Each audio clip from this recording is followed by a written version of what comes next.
Have you ever felt like making original art was terrifying? Like, it's this huge leap of faith you're just not ready to take because deep down you don't believe you can. If that hits home, well, this video is for you.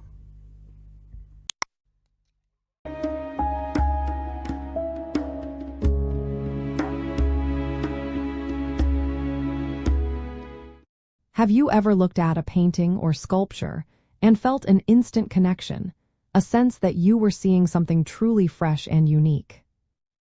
Recognizing an artist's originality comes down to identifying their distinct artistic voice, which is the unique combination of their perspective, technique, and subject matter that sets their work apart from others. It is not just about being different, but about expressing a personal vision that resonates deeply. An artist's originality stems from their ability to synthesize personal experiences, cultural influences, and creative insights into a singular aesthetic. This involves developing a signature style, employing innovative methods, or presenting familiar themes in a genuinely new light. True originality emerges when an artist challenges existing norms, pushes boundaries, and ultimately creates a visual language that is recognizably their own, rather than merely imitating. To spot this, first observe if the artist consistently employs particular colors, forms, or brushstrokes across a body of work, creating a recognizable aesthetic fingerprint. Next, look for evidence of unique problem-solving or experimental techniques that demonstrate an inventive approach to their craft. Finally, consider if their conceptual ideas or emotional expressions feel authentic and deeply personal, communicating a clear individual message. This distinct personal expression is often referred to as an artist's idiom. An artist's idiom is their unique way of using artistic elements like color, line, and composition to communicate their ideas and emotions, much like a writer develops a unique literary style. It signifies a profound journey of self-discovery and innovation within their chosen medium. By understanding these elements, you gain a richer appreciation for the creative process and the artist's courageous contribution to the ongoing story of human expression. It allows you to connect more deeply with the artwork and the unique mind behind it. Most creatives long for our work to be identified as original and genuine. Yet, many of us often feel lost, overwhelmed by criteria, definitions, demands, and trends, and numbed by the official contemporary frame within which we are called to conform. So, what is originality in the arts making? Is it a rare special skill, or is it a universal human attribute? Does originality even exist as a quality? Or it's just a theoretical romantic concept, an urban Western myth? What are we, the artists? Are we craftsmen and craftswomen positioned within certain cultural traditions? Or are we thinkers and game changers positioned within non-linear timelines? Are we loners or part of a collective chain? Is it at all possible that we are all of these things? And if yes, then how can we define our own individual marks with integrity and precision, clearing multiple layers of conditioning and self-indulging illusions? Can we sustain and instill integrity and originality in our professional and economic dealings? Can we use this personal and historical state of uncertainty to invoke a spark, our drive, clarity, and power? Could uncertainty be the key to self-realization? There are systems and tools to help us navigate and succeed. This course will share these tools with you in a structured and accessible way. I invite you to use uncertainty as a springboard for your artistic expansion. So, join me, and let's find out how. This online self-paced course launches on the 16th of September. For more info, follow our Art Defeats Fear page on Facebook and Instagram.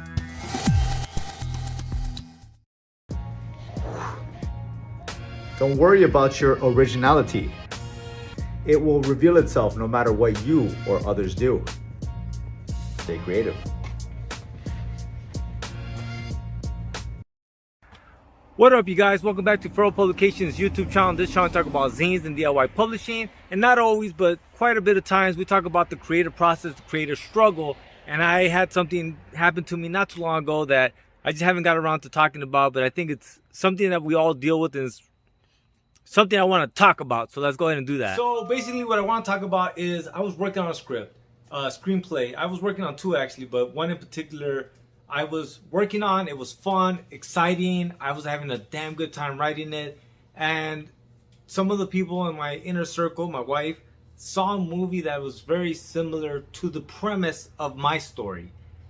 And I think this is something that as creatives, we all kind of deal with. Where like you have this idea and you're fucking excited about it. Your assumption is like, man, I've never seen this done before. And then you find something that's very similar to that. And you're just kind of like, fuck. But do not be discouraged is basically the point of this video. Do not as well think that everything is plagiarism or that everything, if someone else has done it, you cannot touch anything like it. I forget what it is, but I think that they say there's 10 different stories that we retell in different ways. Well, let's find out. Hold on. Okay, Google. Here's some information for different types of stories. Here's a summary from the website adweek.com.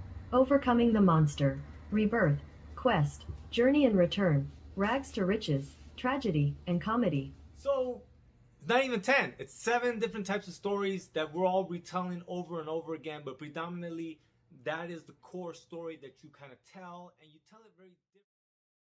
Lack of originality everywhere, all over the world, from time immemorial, has always been considered the foremost quality in the recommendation of the active, efficient, and practical man. How to create original art. Hi everyone, I'm Fred, and today I'll answer a crucial or a key question. How to create original art. The answer is based on a single but a very important idea. You must remain free. And what does it mean? Being free is not losing the ability or the capacity to choose.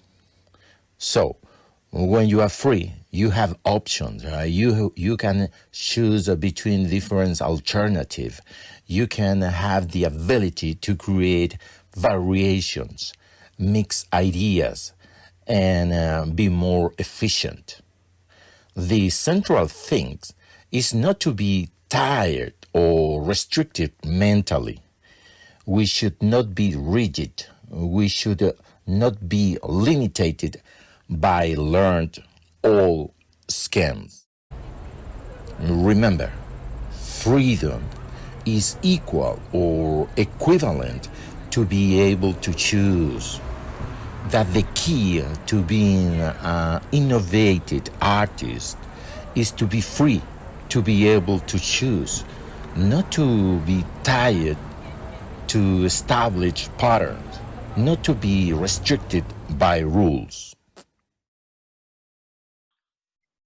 So here's the story. My sister and I look almost identical. So identical that some people have called us twins, when actually we're 19 months apart. And we're completely different people with different personalities and interests, but we still get mixed up. And one day, I woke up at 8 a.m. to get ready for a class. And an hour later, my sister woke up to get ready to hang out with her friends in Pittsburgh. And when we both got home at 4, we realized we were wearing the same exact outfit. On the surface, we look like we're just copying each other. But the more you dig into what we're wearing, we still have our own personal flair shown in it.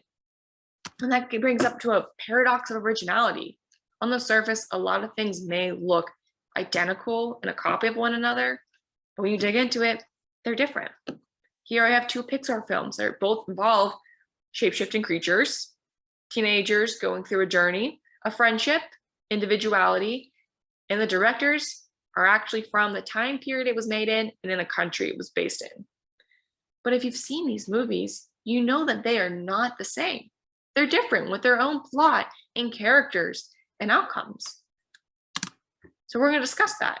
Originality in art and how it affects us as artists and where it actually comes from. I am an art major, and I spend a lot of time making sure my art is not a direct copy of somebody else's. I've also studied art. Most recently, I've studied American art. We spent most of the time looking at art throughout American history, but then having to look back and see how what we've learned in the past is still relevant in the art we make today. I also work in the local art community a lot, specifically Pittsburgh, where you'll see art of bridges everywhere. But that doesn't mean they're all copying each other. They're just all basing their art off the same concept and idea. So if you're an artist who is struggling to feel original in your own work and you're getting wrapped up in your head of being unique, I'm here to calm you down a bit with this presentation. Before we get started into originality and the different aspects it touches in the art world, let's define it. It is the ability to think independently and creatively. But when we get into being creative, two things to keep in mind. It is not a forgery. Basic plagiarism, tracing, copying, or just stealing it and saying it's your own is not going to be original in any right. It is a direct copy. What does make something original is it being uniquely your own. So if you're a ceramicist and your friend is a ceramicist, you're not copying your friend. You're still making your own original work on your own. And as we go through it, keep in mind that we as a society have all become too stressed with originality. Even in how we appear and present ourselves, we focus so much on it that it becomes more of a nuisance worrying about originality than it is helpful. First comes from practicing the practice. You're joining a tradition, and just because you're learning from a teacher and you might be copying what they're doing step from step, it's not me, it's not your original work. It's a long time practice. You have to learn the basics before you can experiment on your own. And once you do get to experiment on your own, you get to expand on what's already been done. So maybe you're a ceramicist and your teacher works really well with stoneware and you're copying the stoneware. When it comes to designing it though, maybe you add your own flair when it comes with glazing and designing and sculpting. You're expanding on what your teacher already knows. Also keep in mind that it all started somewhere else. It might not have originally been what you expected. I don't think I'm capable of having an original thought. It's all just this remix of images and experiences, and I'm just saying it with a slightly different accent, you know? And I've been lucky enough to have worked with people like Noon and Loic, these artists who have a very distinct style already, and were very encouraging as like, you know, go in this direction, because if this is what you want to do, then this is what you do. And Noon especially was like, well, if you want to do this style, then you need to just do this style. You need to go through your portfolio and take everything out of your portfolio that is not what you want to do, and then only offer the customer this. One customer who I had tattooed a few times, and she wanted something out of my sketchbook. It was a painting that I'd done. So I did this tattoo straight out of my sketchbook on her, and it's just this weird fucking mess of like, just weird shapes and very abstract. It was so weird, but it felt so good doing it, because it wasn't like any other tattoo that I had seen.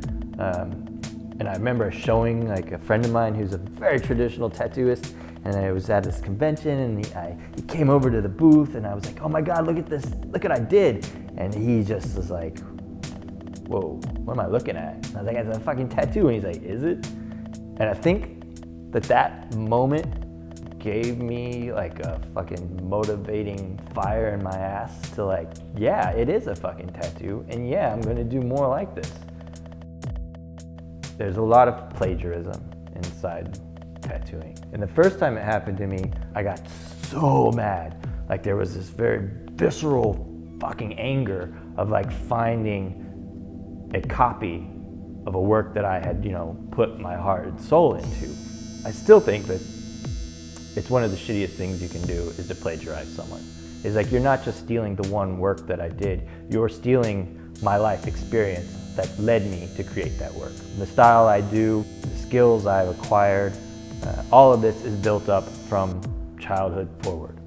Drawing comic book characters, to when I first started painting, to when I went to school, to when I started teaching myself, when I had art shows, when every painting and every drawing I've ever done up to that point has led to that particular work of art. And when you copy it and you're stealing my life experience.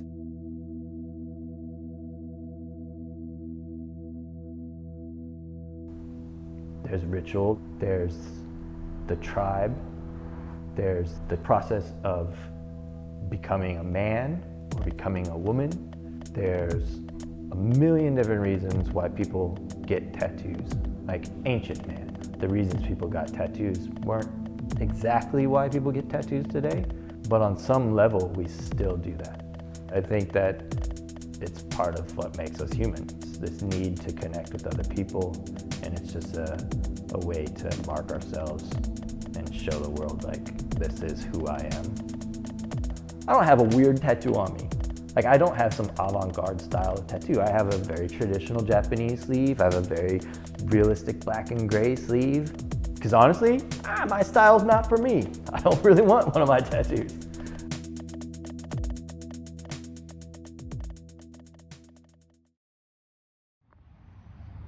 Good morning. How are you guys? I wanted to share some creativity exercises I do.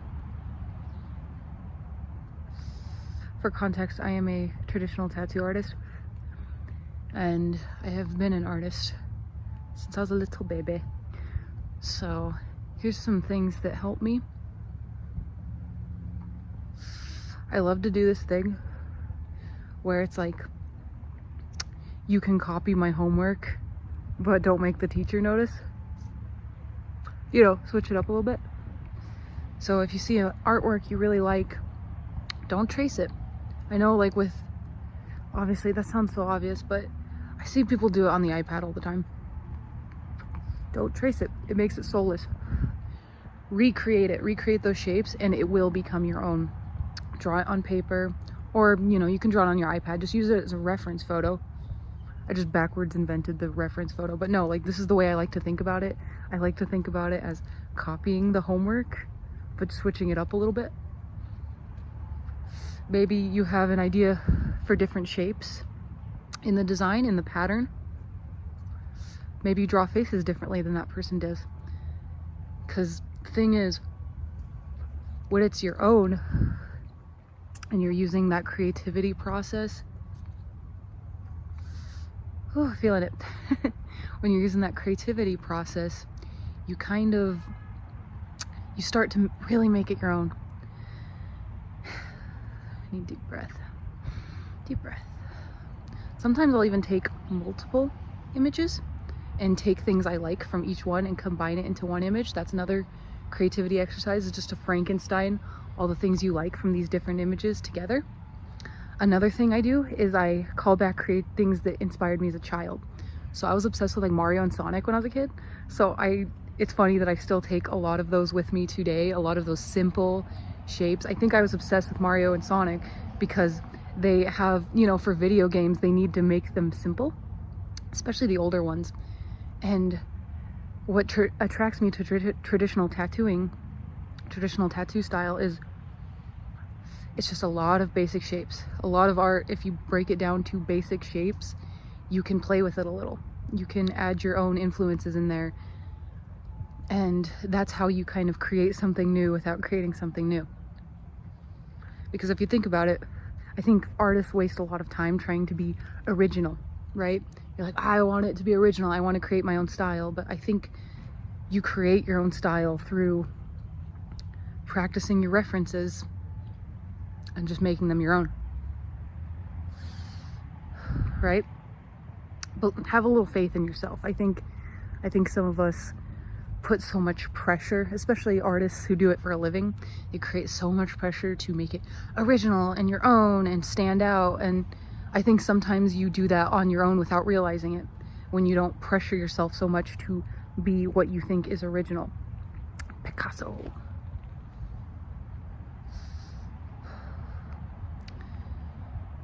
What else? I love to call back for things from my childhood that inspired me, because I wasn't as good at drawing when I was a child. So if you're like me and you've kept drawings from your childhood or your teenage years, recreate it now. That's so cool. Like, there's this one piece I used to recreate every year just to watch my own improvement, and it was like a monster. I wanted to create like a realistic monster ripping through the paper, and I made a new one every year, and it would get more and more, maybe not realistic, but it would, as I recreated it, I just could see my own, I could measure my own progress.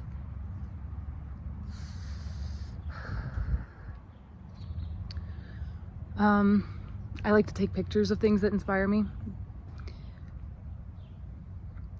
Whether that's people or places or things, I like to take photos and then recreate that as my own. But yeah, I think the real key to that is stop putting so much pressure on yourself to invent something new, because if you think about it, artists, we're all just borrowing from each other, and the chain just goes on and on and on. So it's okay to take references and recreate them, or even follow the reference exactly and just keep that for yourself. Use it as a learning skill. Of course, pay attention to your fundamentals, study those. I went to art school, I did a lot of that. It was tedious, but boy did it make me grow when they made me sit there and draw fruits with charcoal. It was painful. It was painful. I really did not like realism, but it helped me grow. I don't know, I hope this helps someone give a creativity exercise to try. So yeah, short little video. Bye.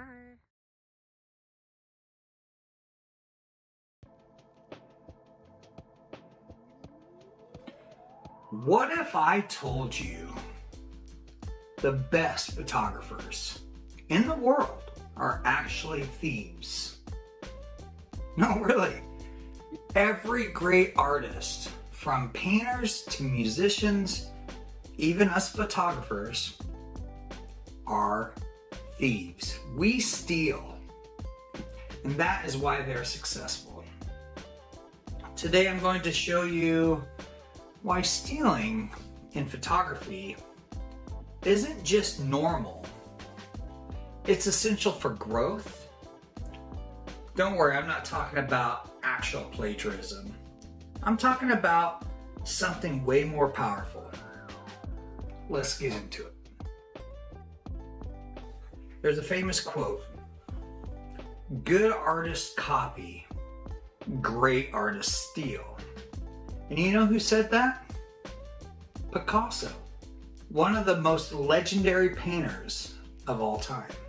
And he wasn't even alone. In more modern times, Steve Jobs repeated this line when building Apple, because innovation always comes from borrowing and transforming ideas. Even in music, you hear it all the time. The Beatles stole ideas from blues musicians, hip artists sample beats, and filmmakers, well, we borrow stuff all the time. Some of the most classic movies are just repeated over and over and over again. Photography, it's no different. If you look at photographers from past till present, they are all stealing from somebody. If you go back to Henry Bresson, some would consider him the master of iconic street photography. But he took inspiration from painting and geometry, stealing ideas from Renaissance paintings and other art to create his iconic street style. If you look at Ansel Adams, he didn't invent landscape photography. He studied and improved on techniques that prior photographers did. Many consider him to be one of the greatest, yet he got his ideas from someone else. If you look at portrait photographers like Annie Leibovitz, She studied classical paintings and Hollywood glamour, borrowing lighting techniques to create her signature portrait style. And modern photographers like Brandon Wolfel, the neon lit portrait style, that style existed before him. He took inspiration from cyberpunk aesthetics and made it his own. And then there's me. When I was a tattoo artist for 20 years, I stole ideas all the time. But not in a bad way. A client would come in with some reference photos, and instead of copying it, we'd just remix it. We would just remix it. Change the colors, add some personal touches, try and make it unique. That's exactly what I do as a photographer, and that's what other photographers should be doing. Stealing ideas and making them your own. There is nothing special about trying to be original in artwork. If being original was so important, you would invent your own language. But no, you speak a language that you are taught, and you learn art the same way. And I have a good example of why I think originality is so overrated. This picture right here that I painted is called Dead Alien. He's dead because you can see this little spot here, this break in the window. Well, he was flying his little alien ship through the air, and it busted through the window, and he died, and he crashed. And now he's all bones. This is acrylic on canvas. It's my take on the original alien from the movie Alien. It's not the alien, but that creature they found in the spaceship. You know, that was a dead alien. This is my version of a dead alien. And I think mine's pretty cool too. And I didn't care about being original. I didn't want to copy that image. That image is already out there. I didn't need to reproduce it. So being original is overrated. You don't need to do it. It's not important.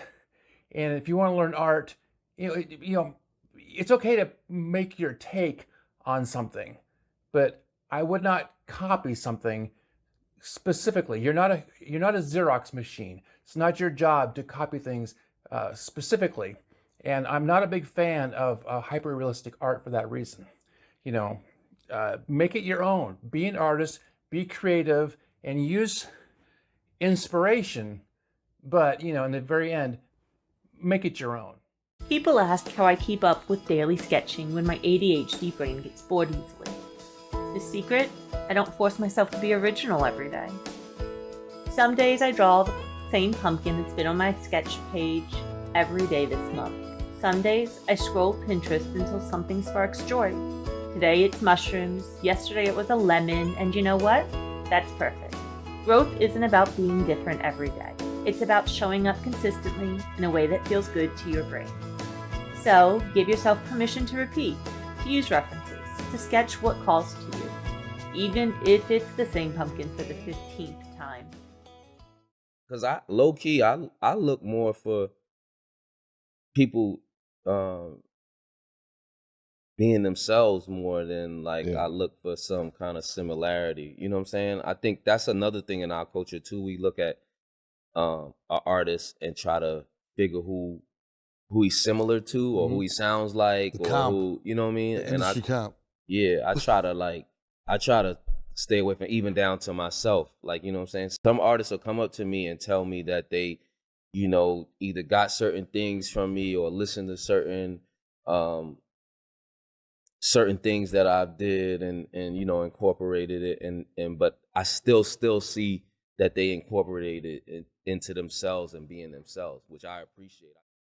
It's very difficult to find true originality these days in photography because you see, take social media, and we can talk about social media for hours, but yeah, how many times you've been on Instagram? Well, I've seen that.